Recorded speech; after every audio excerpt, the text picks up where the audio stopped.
Bonjour à tous. Nous sommes le vendredi 14 novembre 2025 et notre cher ami, l'ambassadeur Chas Freeman, est avec nous. Bon retour parmi nous, monsieur l'ambassadeur. Très heureux d'être avec toi, Nima.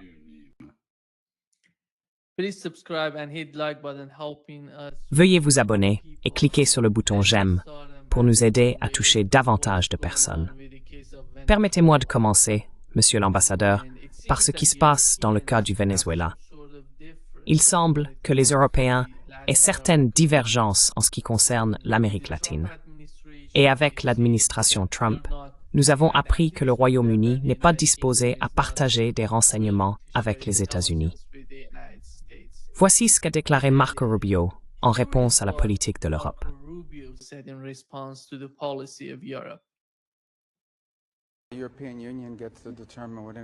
L'Union européenne peut déterminer ce qu'est le droit international. Ce qu'elle ne peut certainement pas déterminer, c'est la manière dont les États-Unis défendent leur sécurité nationale. Les États-Unis sont attaqués par des narcoterroristes criminels organisés dans notre hémisphère et le président agit pour défendre notre pays.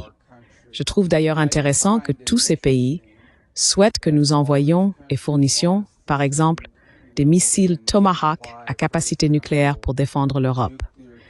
Mais lorsque les États-Unis déploient des porte-avions dans notre propre hémisphère, là où nous vivons, cela devient soudainement un problème. Je dirais donc que les États-Unis, et ce président l'a clairement affirmé, ont pour mission de protéger les États-Unis contre les menaces visant les États-Unis. Et c'est exactement ce qu'il fait dans cette opération.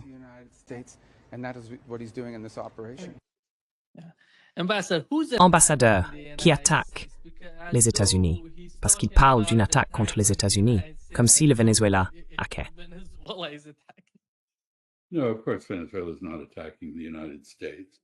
Non, bien sûr que le Venezuela n'attaque pas les États-Unis. Il est en réalité sous attaque de la part des États-Unis depuis un quart de siècle, dans le but de renverser d'abord Hugo Chávez Frías, puis son successeur Nicolás Maduro. Et bien sûr, l'objection européenne est qu'il s'agit d'une violation flagrante du droit international. Ces attaques contre des pêcheurs, des ouvriers et d'autres personnes dont nous ne connaissons même pas les noms. Aucune explication n'a été donnée à leur sujet. Je pense toutefois qu'il est très significatif que le Royaume-Uni, qui depuis la Seconde Guerre mondiale a été un partenaire très proche des États-Unis dans le partage de renseignements sur de nombreux fronts, suspende désormais le partage de renseignements concernant les Caraïbes, c'est-à-dire sur les mouvements dans les Caraïbes.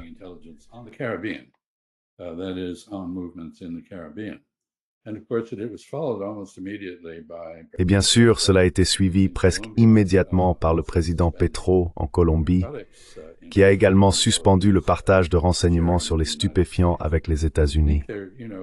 Je pense que la déclaration de Marco Rubio montre qu'il est très loyal envers Donald Trump, mais elle n'a aucun rapport avec la réalité. Il n'y a pratiquement aucune preuve de fentanyl provenant du Venezuela. Une partie de la cocaïne vient du Venezuela, mais elle ne va pas aux États-Unis. Elle va en Europe et en Afrique, en particulier en Afrique de l'Ouest. Et vous savez, je veux souligner un point ici, car je pense que tous les efforts des États-Unis en Amérique latine, en Asie du Sud-Est et ailleurs, pour interrompre l'approvisionnement en stupéfiants sont vains.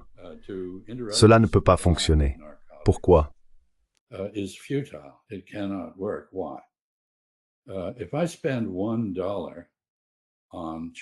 Si je dépense $1 pour acheter des produits chimiques en Chine ou dans un autre pays afin de fabriquer du fentanyl, disons que je suis un cartel mexicain, je dépense $1 et ce que je produis vaut $500 dans les rues de New York. Il y a donc un bénéfice multiplié par 500 sur l'achat du précurseur. Je crois que pour la cocaïne, le chiffre est d'environ 300 fois.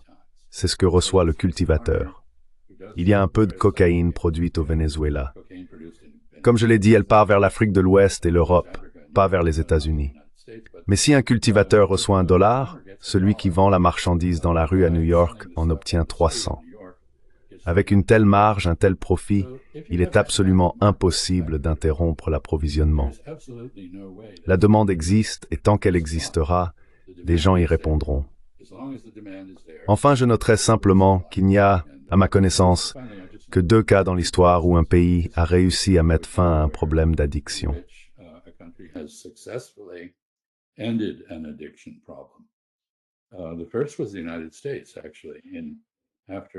Le premier exemple fut celui des États-Unis, en fait, après notre guerre de sécession, de 1861 à 1865.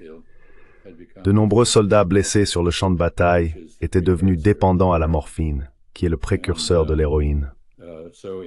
Dans les années 1870 et 1880, nous avons connu une vague de criminalité aux États-Unis. Des gens cherchant à nourrir leur dépendance en volant des objets pour les revendre et obtenir ainsi de l'argent pour acheter de la drogue. Nous avons rassemblé tous les toxicomanes et les avons forcés à arrêter net, c'est-à-dire à cesser immédiatement, malgré la douleur, la souffrance et dans certains cas, la mort que le sevrage entraînait. Nous avons également pris des mesures très vigoureuses contre les trafiquants, ceux qui vendaient la drogue. Le deuxième exemple fut celui de la Chine, où le gouvernement britannique avait délibérément rendu la population dépendante. En 1949, environ 10 millions de Chinois étaient accros à l'opium.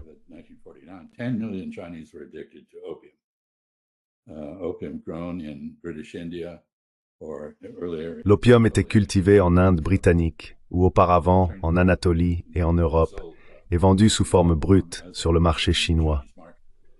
Les Britanniques ont fait la guerre à la Chine pour défendre leur droit de vendre des drogues aux Chinois, un exemple remarquable d'inversion morale.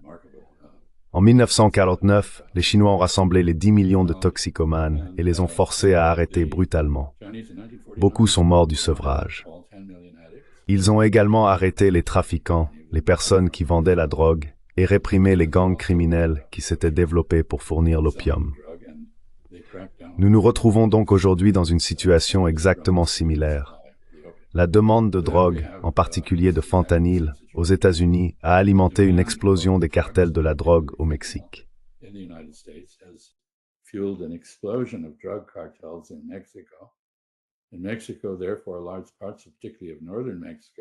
Au Mexique, de vastes régions, en particulier dans le nord, sont sous le contrôle de ces gangs criminels.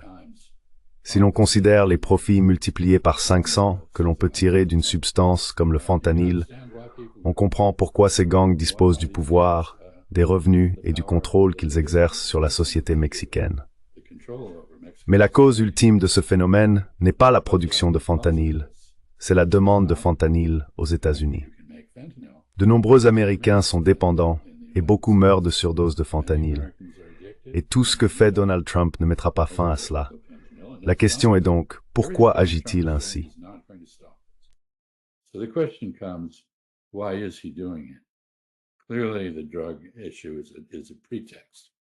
De toute évidence, la question de la drogue n'est qu'un prétexte. Il n'existe pas de combattant ennemi simplement parce qu'il est un narco-terroriste. C'est une notion totalement illégale.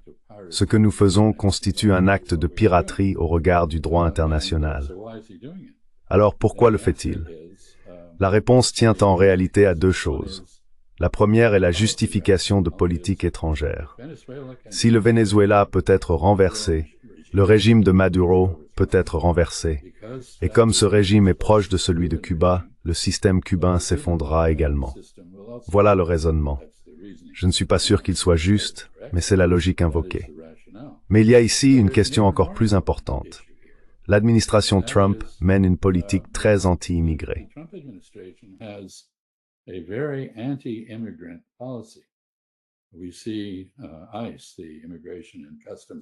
Nous voyons l'ICE, l'Agence de l'immigration et des douanes, violer les droits constitutionnels de toutes sortes de personnes aux États-Unis, citoyens comme immigrés.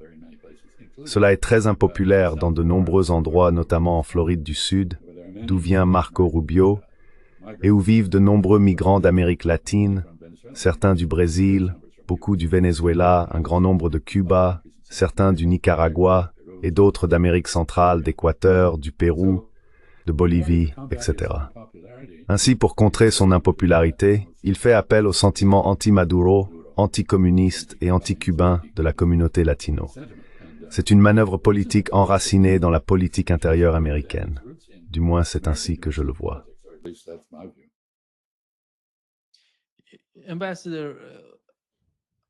Ambassadeur, Maduro et son gouvernement veulent vraiment dialoguer avec les États-Unis et l'administration Trump pour améliorer les choses, pour renforcer la relation, peut-être.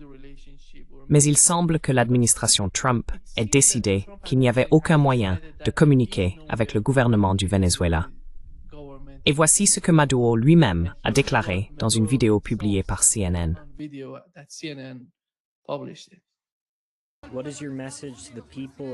Quel est votre message au peuple des États-Unis, Monsieur le Président? S'unir pour la paix du continent. Plus de guerres sans fin. Plus de guerres injustes.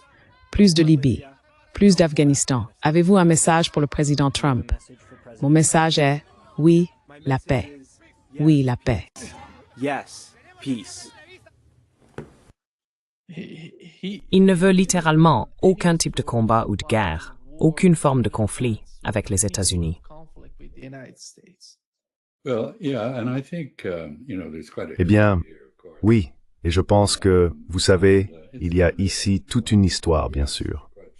Et d'ailleurs, lorsque vous avez posé la question, ou que vous avez fait remarquer que les Britanniques avaient suspendu le partage de renseignements avec les États-Unis à propos du Venezuela et du bassin des Caraïbes, j'aurais dû rappeler à vos auditeurs qu'il existe une longue histoire de conflits entre les États-Unis et la Grande-Bretagne au sujet du Venezuela.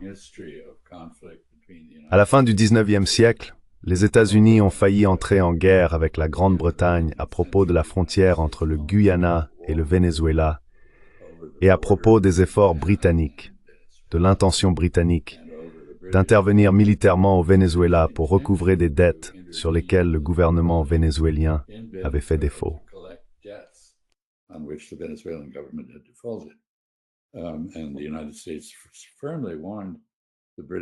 Et les États-Unis ont fermement averti les Britanniques que s'ils faisaient cela, ils seraient en guerre avec les États-Unis. Les Britanniques ont examiné les implications de cette menace, qui, selon eux, incluait la perte du Canada. Nous revenons encore à M. Trump et à son idée du 51e État, je suppose. Ils ont conclu qu'il serait bien préférable d'apaiser les États-Unis plutôt que de s'y opposer, et ils ont retiré leurs menaces envers le Venezuela. Il y a là une longue histoire. Je pense qu'il est juste de dire qu'il y a, environ 8 millions de réfugiés vénézuéliens dispersés dans tout l'hémisphère occidental, certains en Europe aussi, mais principalement en Amérique du Sud. Certains se trouvent au Nicaragua, apparemment assez influents au sein du gouvernement là-bas, mais pas de manière positive.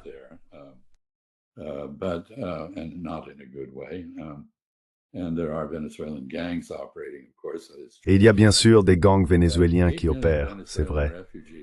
Mais il y a 8 millions de réfugiés vénézuéliens. Et pourquoi sont-ils réfugiés?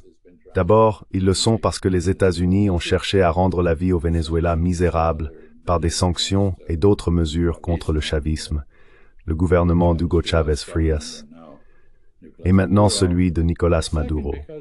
Ensuite, parce que le gouvernement vénézuélien n'a pas fait preuve d'une grande compétence. Cette combinaison, la misère de ceux qui ne sont pas partis, dont beaucoup sont très mécontents, pour ces deux raisons, l'hostilité américaine et les opérations de changement de régime, ainsi qu'un gouvernement incompétent, expliquent pourquoi certains Vénézuéliens accueilleraient en réalité favorablement une intervention américaine.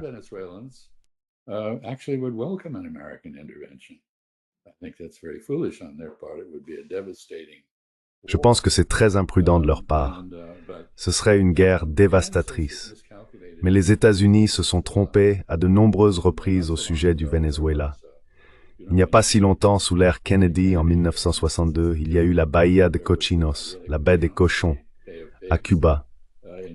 Eh bien, il y a eu une tentative appelée la baie des cochonnets au Venezuela, où des vétérans américains soutenus par la CIA, qui formaient des Vénézuéliens pour renverser le gouvernement, ont essayé de le faire et ont fini ligotés et montrés à la télévision au Venezuela.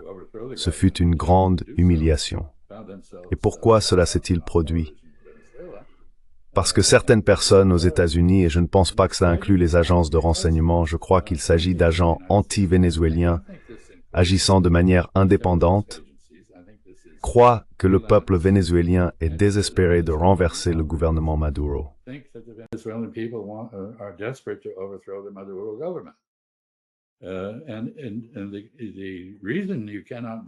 Et la raison pour laquelle tu ne peux pas croire cela, c'est d'abord que le Venezuela dispose d'une armée de 200 000 hommes loyaux à Maduro. Ensuite, il a armé 4,5 millions de membres de milices pour résister à une attaque américaine. Ils ont des armes. S'ils voulaient renverser leur gouvernement, ils pourraient le faire. Et apparemment, même si beaucoup d'entre eux n'aiment pas leur gouvernement, ils ne sont pas prêts à être antipatriotiques et à le renverser. C'est donc une situation complexe. Ce que Marco Rubio a dit était en réalité assez ridicule et passait à côté du sujet. Les Européens, eux, restent fidèles au droit international sur cette question. Je n'ai pas beaucoup de respect pour eux en général, à cause de leur incapacité à respecter le droit international, lorsqu'il s'agit par exemple du génocide à Gaza ou de la mise en place d'un programme de paix pour l'Ukraine.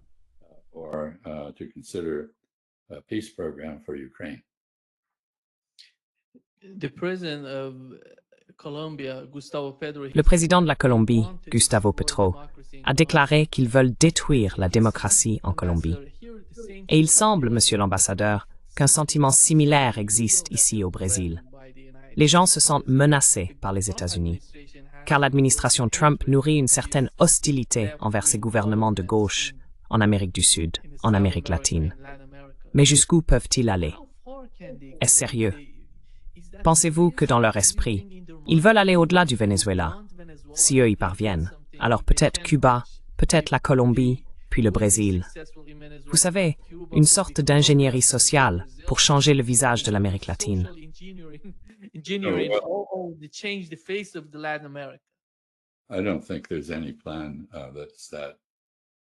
Je ne pense pas qu'il existe un plan qui soit, eh bien, je ne le qualifierais pas de sophistiqué, mais plutôt de stratégique dans son raisonnement.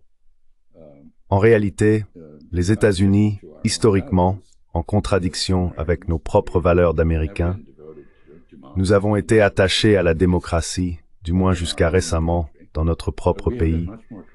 Mais nous avons été bien plus à l'aise avec les dictateurs et les gouvernements militaires en Amérique latine qu'avec la démocratie, car la démocratie affirme inévitablement le nationalisme, et cela provoque des frictions avec les États-Unis. Donc oui, nous avons un passé d'intervention. Je pense en particulier à l'intervention chilienne contre Salvador Allende.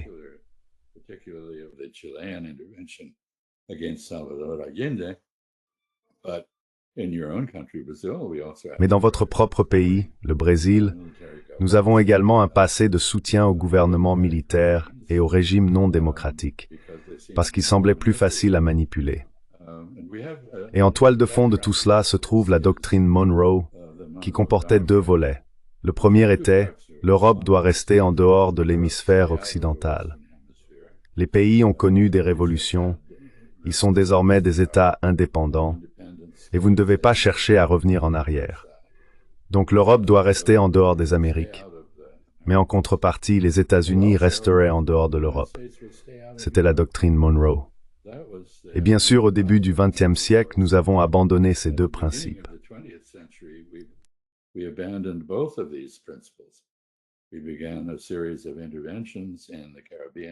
Nous avons entamé une série d'interventions dans les Caraïbes, principalement, vous savez, en commençant par le canal de Panama, en renversant le gouvernement colombien au Panama et en créant un Panama indépendant, puis une série d'interventions au Mexique, en République dominicaine, en Haïti, au Nicaragua, et ainsi de suite. Et cela n'a pas fonctionné. Franklin Roosevelt, FDR. Donc je pense qu'en 1932, alors qu'il était en train d'être élu président, a changé la politique et l'a appelée la politique du bon voisinage. La politique du bon voisinage visait à tenir à l'écart de l'Amérique du Sud les pays fascistes de l'époque, l'Allemagne et le Japon militaristes. Et bien sûr, c'était plus complexe que cela.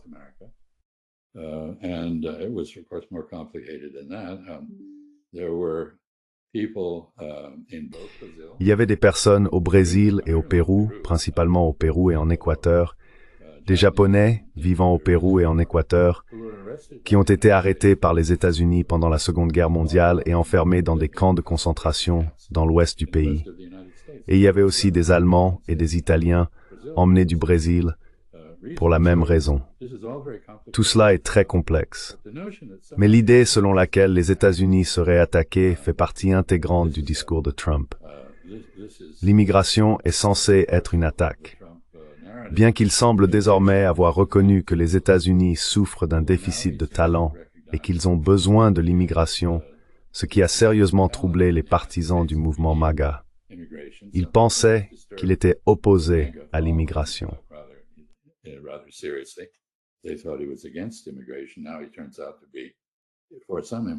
Maintenant, il se révèle favorable à une certaine immigration, et pas seulement des Africains ou des Blancs d'Afrique du Sud. Depuis le début, il soutient que l'immigration est une forme d'invasion. À présent, il affirme que ne pas subordonner le Venezuela rend les États-Unis vulnérables à une attaque. Et en toile de fond, il y a aussi la question du pétrole, qu'il a évoquée. Je ne pense pas que ce soit la principale motivation. Mais le Venezuela possède les plus grandes réserves de pétrole au monde, même supérieures à celles de l'Arabie Saoudite. Et vous savez, il a en quelque sorte déploré. Eh bien, nous aurions pu renverser le gouvernement, mais nous ne l'avons pas fait. Et donc, nous n'avons pas obtenu tout ce pétrole, a-t-il dit. Je pense donc que c'est une situation complexe et franchement délirante à tous les niveaux.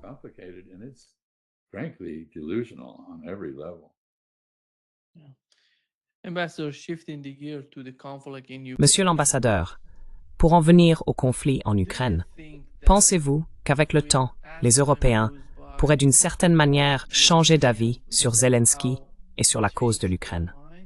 Parce qu'en ce moment, si l'on regarde les médias grand public, ils en parlent sans arrêt. Ils évoquent Zelensky, la corruption en Ukraine. Ce n'est pas nouveau, nous le savons depuis longtemps.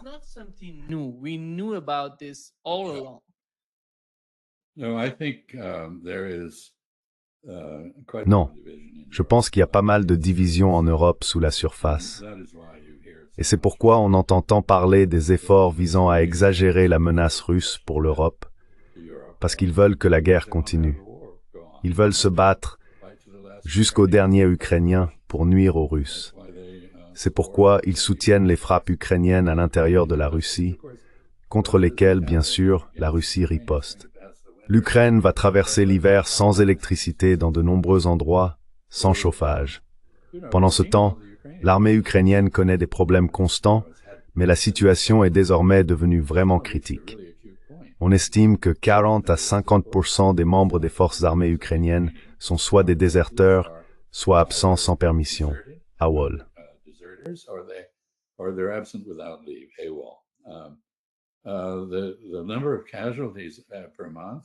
Le nombre de victimes au front, ajouté au nombre de désertions, dépasse le nombre de personnes qu'ils peuvent rassembler et forcer à rejoindre l'armée. Et ils enrôlent maintenant des gens de force, sans aucune formation, ce qui signifie qu'ils meurent probablement très vite sur le champ de bataille. Les Russes ont mené très habilement une guerre d'usure, en se montrant assez prudents quant aux risques pour leurs propres soldats. Toutes sortes d'absurdités ont été publiées dans la presse occidentale, affirmant qu'il y avait d'énormes pertes russes et aucune du côté ukrainien. Mais c'est l'inverse qui est vrai. Et par-dessus tout, il y a le dernier scandale de corruption, pas le premier loin de là, mais le plus récent, impliquant des personnes très proches de Zelensky, et probablement Zelensky lui-même. Vous savez, cela s'est répété.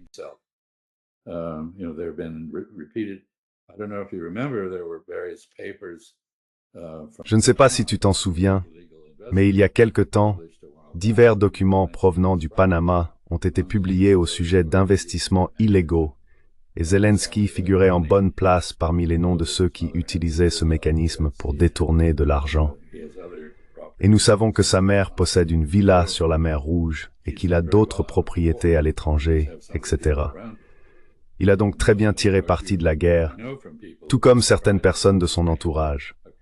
Et tu sais, D'après ce que m'ont dit des gens qui ont essayé d'aider l'Ukraine à acquérir des armes ou des munitions, on leur demandait généralement de créer une société écran ailleurs, par exemple en Tchéquie, à Prague ou en Pologne, et d'y faire transiter l'argent.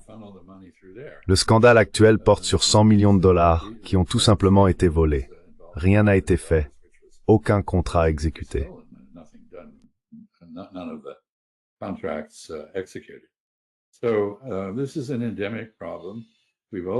C'est donc un problème endémique. Nous avons toujours su que l'Ukraine était à la fois le gouvernement le plus pauvre et le plus corrompu d'Europe. Et c'est un miracle que la propagande médiatique moderne ait réussi à maintenir les Européens derrière l'effort de guerre ukrainien aussi longtemps. Mais on a le sentiment que, bien sûr, personne ne sait quand ni si les forces armées ukrainiennes s'effondreront complètement, mais elles sont en train de le faire. Et j'ignore à quel moment il y aura un point de bascule où l'Ukraine ne pourra plus tenir le champ de bataille. Nous venons de voir Zelensky se rendre dans le sud-est de l'Ukraine, visiter le front et en repartir en disant « Eh bien, nous n'avons pas assez d'hommes pour tenir la ligne ». Et c'est vrai à peu près partout.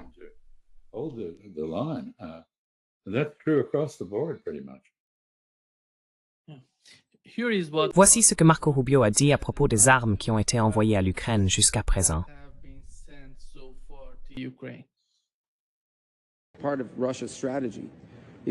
Une partie de la stratégie de la Russie consiste à tenter de faire s'effondrer le moral en Ukraine et à affaiblir la volonté de se battre.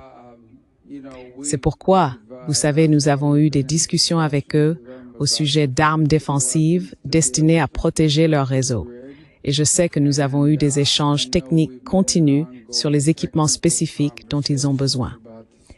Mais en fin de compte, si cet équipement est détruit une semaine après son installation, cela reste un problème. Et c'est le schéma qui se répète depuis 2 ou 3 ans. Au cours des 2 ou 3 dernières années. C'est plutôt réaliste en fait.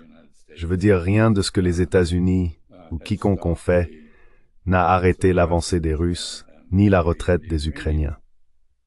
Donc vous savez, cette avancée russe est lente et prudente. Mais la situation actuelle sur le champ de bataille, telle que je la comprends, est que les troupes ukrainiennes sont si peu nombreuses qu'il y a de grands espaces entre elles. Les Russes parviennent à infiltrer de petits groupes dans ces brèches et à passer derrière les Ukrainiens. Et les meilleurs soldats ukrainiens, ceux qui étaient bien formés selon les normes de l'OTAN, sont tous morts. Les personnes qui arrivent maintenant sur le champ de bataille sont des jeunes sans aucune formation.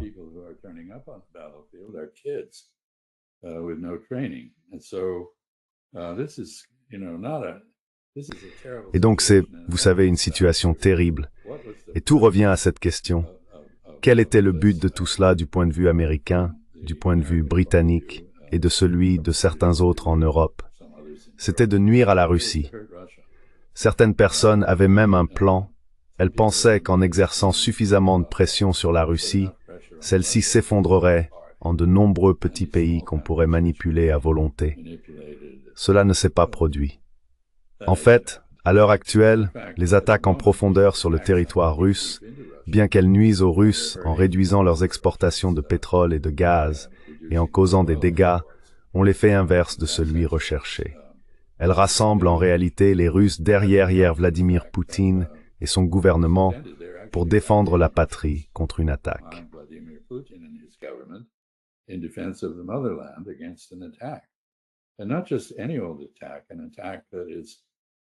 Et pas n'importe quelle attaque.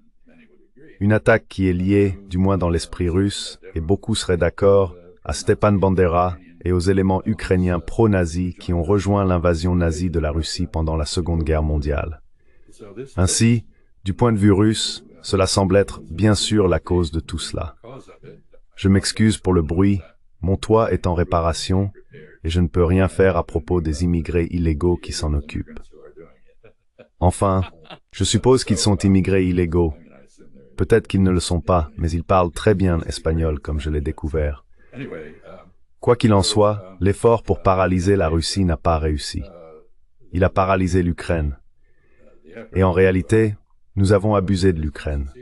Les Ukrainiens, pour la plupart, ne voulaient pas se retrouver dans cette situation.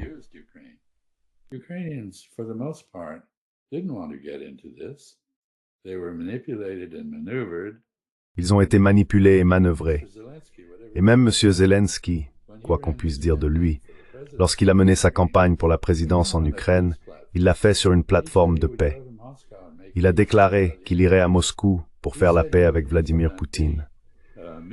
Il a dit qu'il mettrait en œuvre les accords de Minsk, qui auraient accordé une autonomie culturelle et linguistique aux oblasts de Donetsk et de Lugansk dans la région du Donbass. Et en 6 semaines, il avait été soumis à un chantage ou retourné par des ultranationalistes ukrainiens de l'ouest de l'Ukraine, ainsi que par le MI6, la CIA, le National Endowment for Democracy et d'autres. Et il a changé de cap pour adopter une attitude très belliqueuse envers la Russie. Et il a maintenu cette position. Mais je pense qu'il devient de plus en plus difficile de la soutenir.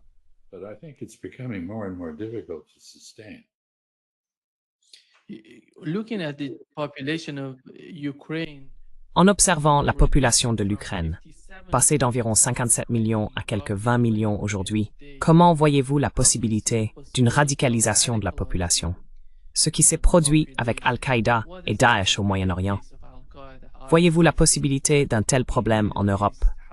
Quelque chose qui pourrait échapper au contrôle des Européens et des Russes et devenir un immense problème de sécurité pour la région.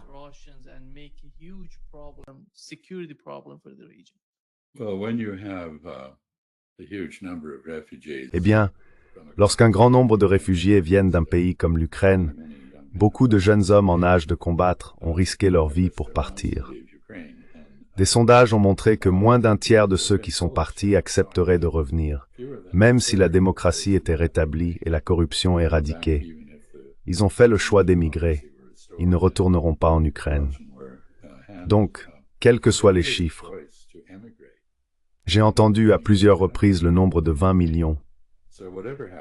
Je vois la dernière estimation des Britanniques qui admettent à contre-cœur qu'il y avait 52 millions d'Ukrainiens au moment de l'indépendance et qu'il pourrait n'en rester qu'environ la moitié aujourd'hui, soit autour de 27 millions.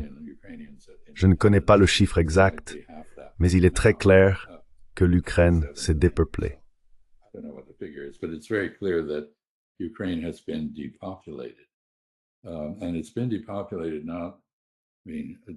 Et maintenant, la région est dépeuplée.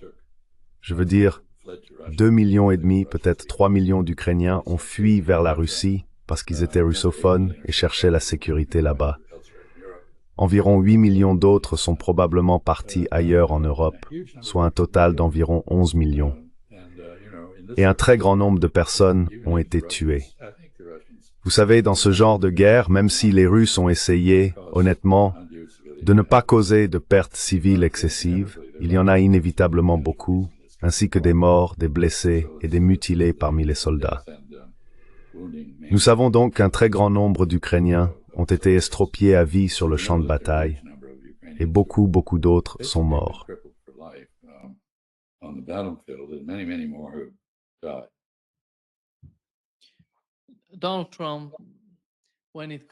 Donald Trump dit que lorsqu'il s'agit de l'Asie centrale, il est question de reconquérir le cœur du continent. Comment voyez-vous cela? Je ne sais pas vraiment ce qui se passe au sein de l'administration Trump, car il propose sans cesse quelque chose de nouveau. Quelle est la raison derrière ce type d'investissement en Asie centrale? Que cherche-t-il à faire?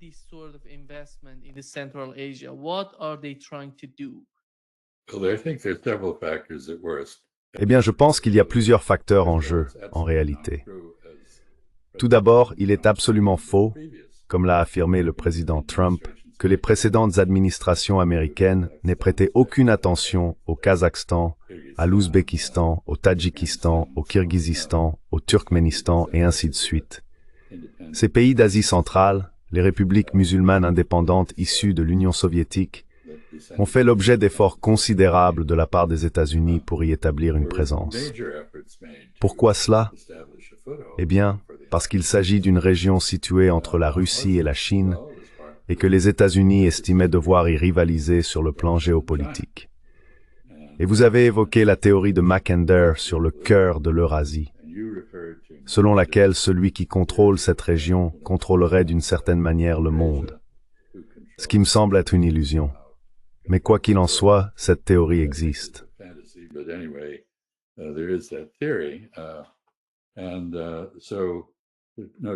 Et donc, sans aucun doute, M. Trump en est conscient. Quelqu'un lui a probablement soufflé qu'il existait cette théorie, et il la suit. Je pense que l'autre raison, bien sûr, ce sont les terres rares. Il y a un effort frénétique mené par l'Occident, les États-Unis et certains pays européens, pour développer des alternatives à la Chine comme source de terres rares, et pour acquérir la capacité de les traiter, ce que les Chinois monopolisent pratiquement. Ironiquement, les terres rares produites aux États-Unis, extraites si l'on veut, doivent être envoyées en Chine pour y être traitées, car nous n'avons pas la capacité de le faire. Mais cela fait partie de l'enjeu. Et bien sûr, il y a aussi un intérêt économique dans la prospérité de ces pays. Certains d'entre eux ont du pétrole.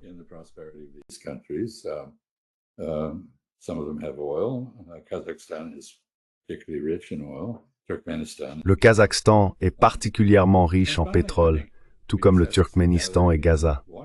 Et enfin, je pense que nous venons d'avoir cette rencontre à Washington avec M. Trump et M. Tokayev, le président du Kazakhstan, qui a été abjectement, il a dit des choses sur Donald Trump que j'aurais honte de dire à propos de Dieu. Vous voyez? Donc cela flatte la vanité de M. Trump.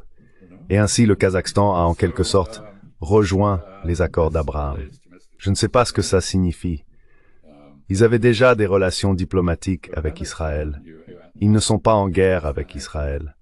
Ils ne l'ont jamais été. J'imagine que c'est simplement un effort pour plaire à M. Trump et essayer d'obtenir davantage d'investissements américains. Et si vous êtes kazakh et que vous êtes pris entre la Chine et la Russie, vous voulez qu'il y ait quelqu'un d'autre pour vous aider à préserver votre indépendance.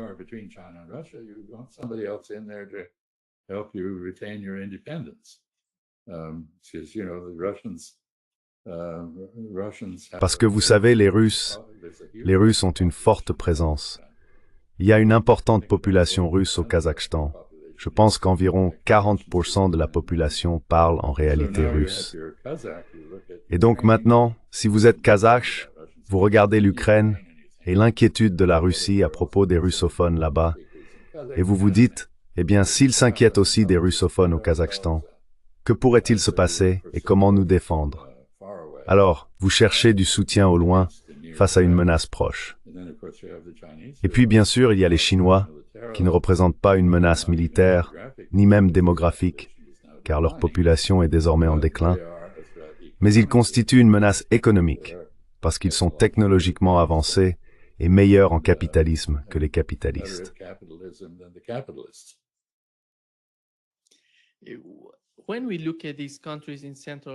Quand on observe ces pays d'Asie centrale, ils sont profondément liés à la Chine et à la Russie, sur le plan des institutions et des infrastructures.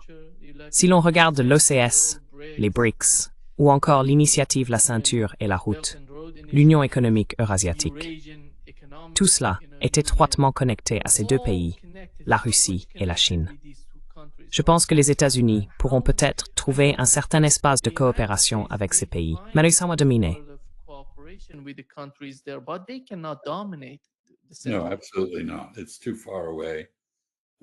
Non, absolument pas. C'est trop éloigné.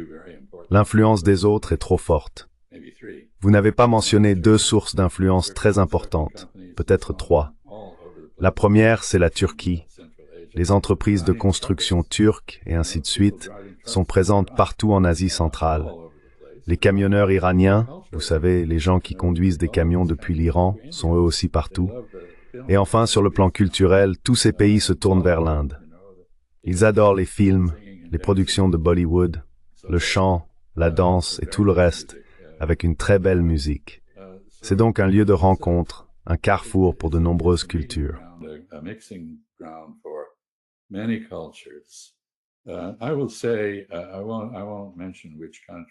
Je dirais, je ne mentionnerai pas quel pays, mais lorsque j'étais ambassadeur en Arabie Saoudite, l'Union soviétique s'est effondrée. Et ces pays sont nés. Certains étaient assez fragiles et ils voulaient de l'argent de l'Arabie Saoudite. Alors ils sont tous allés en Arabie Saoudite, la main tendue, vous voyez.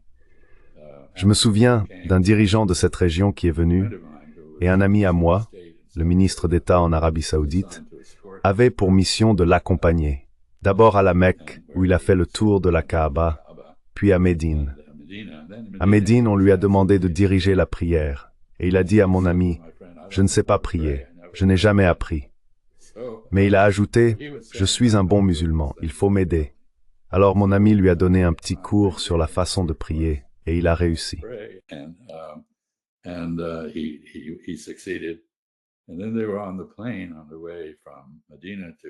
Et puis ils étaient dans l'avion de Médine à Riyad.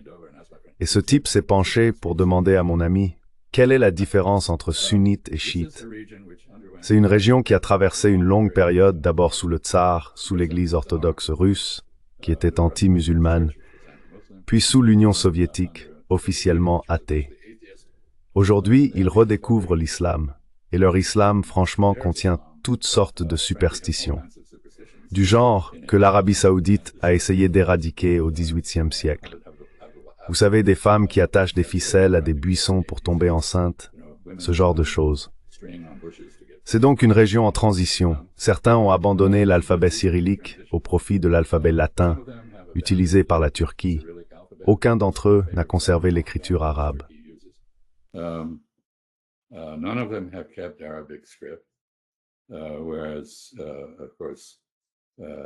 Bien sûr, le farsi est écrit en alphabet arabe, tout comme le tadjik, bien que ce ne soit pas le cas au Tadjikistan, mais au Xinjiang. Les Kazakhs, les Kirghizes et les Tadjiks y utilisent tous l'écriture arabe. Quoi qu'il en soit, c'est une région qui a été divisée par l'impérialisme et qui s'en remet aujourd'hui. C'est un foyer de rivalité entre diverses grandes puissances. L'Europe y est également très impliquée en tant qu'acteur indépendant. Mais bien sûr, l'Europe n'est pas très efficace car elle est si désunie et incohérente dans ses objectifs. Sur le plan culturel, la grande influence reste Moscou, tout le monde là-bas s'y réfère. Ils sont très tournés vers la Fédération de Russie. Sur le plan économique, ils sont de plus en plus orientés vers la Chine.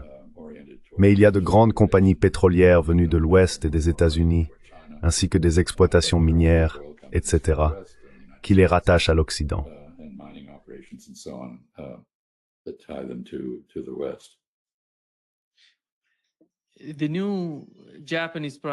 La nouvelle première ministre japonaise a récemment déclaré que l'usage de la force par la Chine autour de Taïwan pourrait déclencher une réponse militaire de son gouvernement.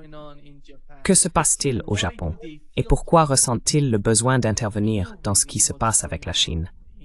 Car la Chine a répondu, « Si vous osez intervenir à Taïwan, nous allons réagir. »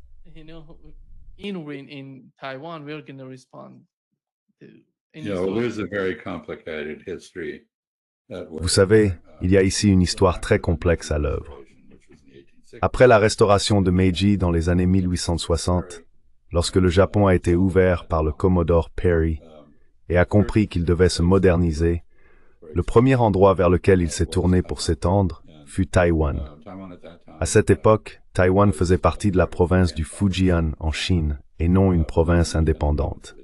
Les Japonais ont envahi et chassé les Chinois de Taïwan en 1895.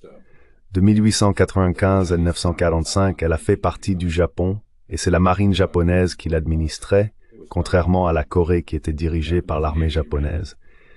Et la marine était bien meilleure dans cette gestion.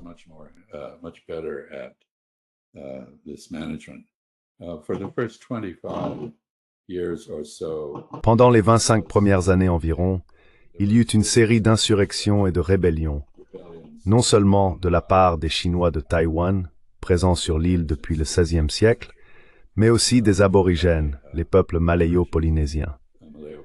Fait intéressant, Taïwan est le point d'origine des peuples polynésiens. C'est de là qu'ils ont entamé leur long voyage vers Tahiti, Hawaï et ainsi de suite. Certaines de ces tribus furent victimes d'un génocide perpétré par les Japonais. Ils gazèrent des populations entières. Mais au début des années 1930, Taïwan était largement pacifié et les Taïwanais étaient en grande partie assimilés au Japon.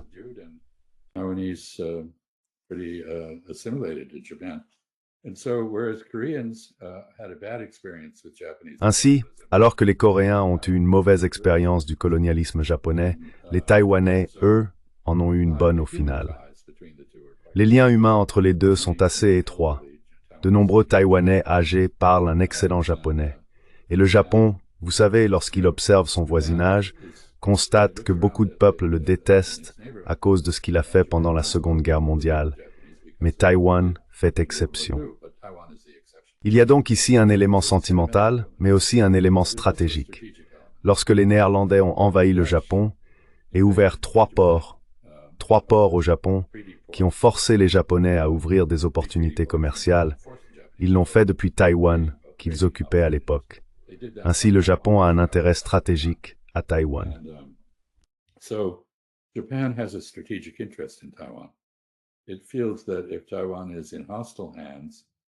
Il semble que si Taïwan tombe entre des mains hostiles, cela représente une menace stratégique pour le Japon. Douglas MacArthur, qui était bien sûr le général américain ayant administré le Japon après la Seconde Guerre mondiale, partageait ce point de vue avec les Japonais. C'est pourquoi il prônait le soutien à Chiang Kai-shek et au reste du gouvernement chinois réfugié à Taïwan. C'est donc une question historiquement très complexe. Takaichi, la nouvelle première ministre du Japon, est une politicienne de droite. Elle était une disciple du premier ministre Abe, assassiné après avoir quitté ses fonctions. Elle entretient des liens étroits avec Taïwan et utilise manifestement la question taïwanaise comme un outil politique pour accroître les dépenses de défense du Japon. Et c'est encore une autre histoire, car le Japon cherche à se protéger sur plusieurs fronts.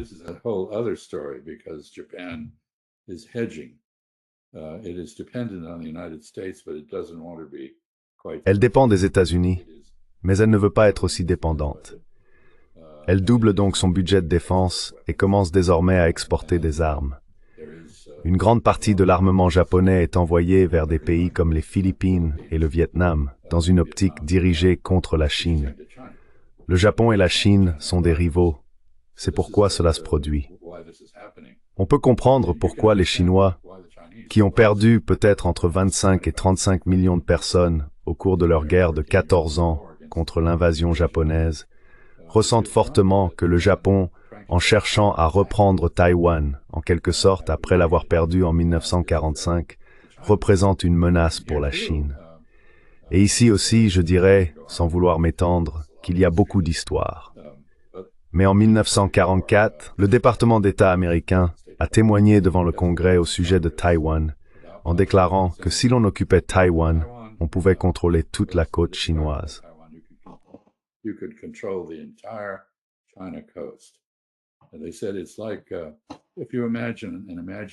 Et ils ont dit, c'est comme si, en imaginant une île au large de la Caroline du Sud, on pouvait contrôler tout, du Maine jusqu'au golfe du Mexique, désormais rebaptisé le golfe d'Amérique, bien sûr. Ainsi, du point de vue chinois, une présence militaire américaine ou japonaise à Taïwan représente une grande menace. Et en effet, les Japonais, pendant la Seconde Guerre mondiale, ont lancé leurs attaques contre les Philippines, Hong Kong et l'Indochine depuis Taïwan. Ils l'appelaient un porte-avions insubmersible. C'était leur expression, reprise plus tard par les États-Unis. C'est donc une question très sensible entre la Chine et le Japon. Et la première ministre Takaichi ne semble pas disposée à respecter la finesse de cette question que ses prédécesseurs avaient su élaborer.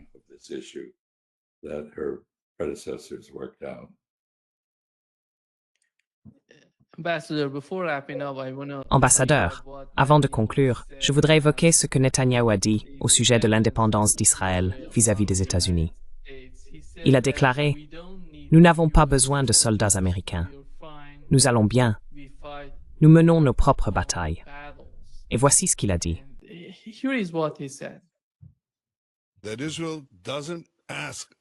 Israël ne demande pas aux autres de se battre pour nous.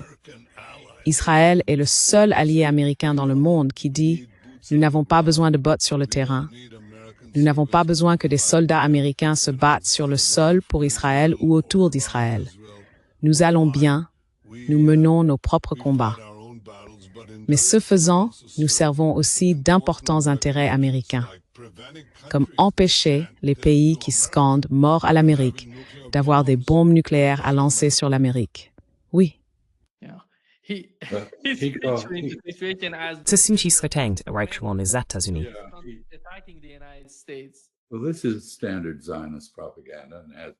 Eh bien, c'est de la propagande sioniste classique, et cela dure depuis longtemps.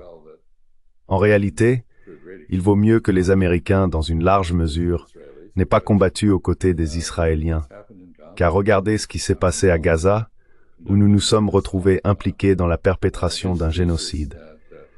Sa thèse selon laquelle Israël empêcherait l'Iran de développer des armes nucléaires est absurde. La seule raison pour laquelle l'Iran chercherait à développer des armes nucléaires, c'est la menace que représente Israël pour lui. C'est donc du non-sens. Et qualifier Israël d'allié des États-Unis relève du culot de la part des Israéliens.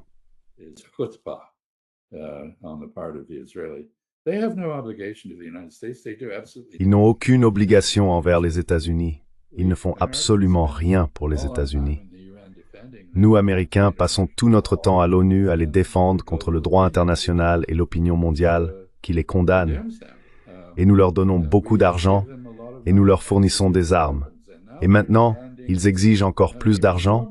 Apparemment, ils veulent un accord de 10 ans pour d'énormes transferts de fonds. Pourquoi faire? Cela n'apporte rien de bon aux États-Unis.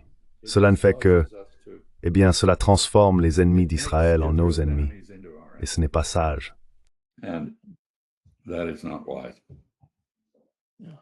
Il ne parle pas de l'argent naturable.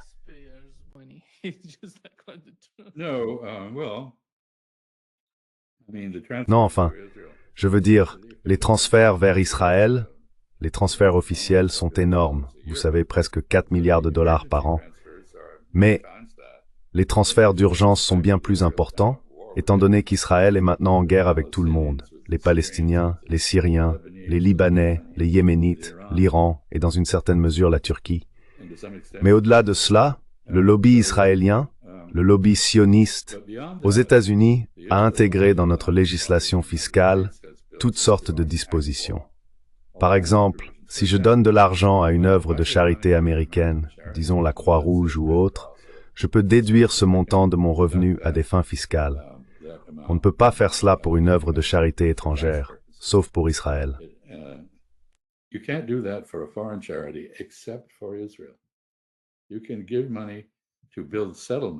Vous pouvez donner de l'argent pour construire des colonies en Israël et bénéficier d'une déduction fiscale. C'est donc bien plus vaste que les simples transferts officiels, et ce n'est pas nouveau.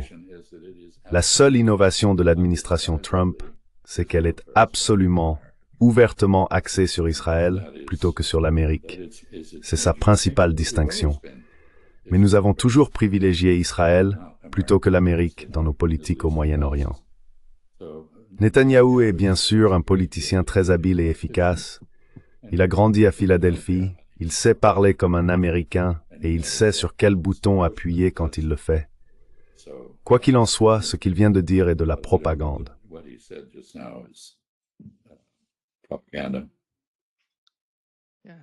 Oui, les dossiers Epstein sortent, et son nom y figure partout.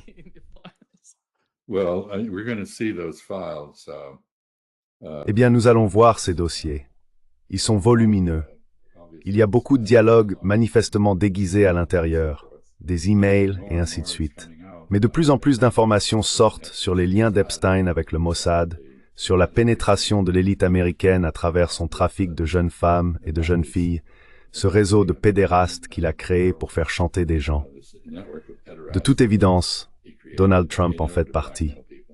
Et maintenant, Donald Trump vient de faire quelque chose de très typique du défunt Roy Cohn, qui était, vous savez, la main droite de McCarthy.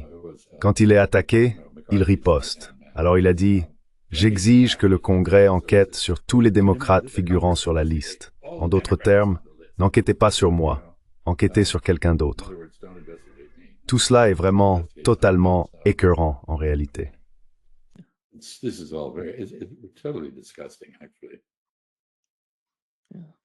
Oui, merci beaucoup, Monsieur l'ambassadeur, d'être avec nous aujourd'hui. Un grand plaisir, comme toujours. As always. Désolé avoir tout sources, toi. It was amazing. C'était incroyable. Nous apprenons tous et nous en profitons. Enjoy. Keep well, Nima. Thank you, Ambassador. You too. Prends soin de toi, Nima. Merci, monsieur l'ambassadeur, vous aussi.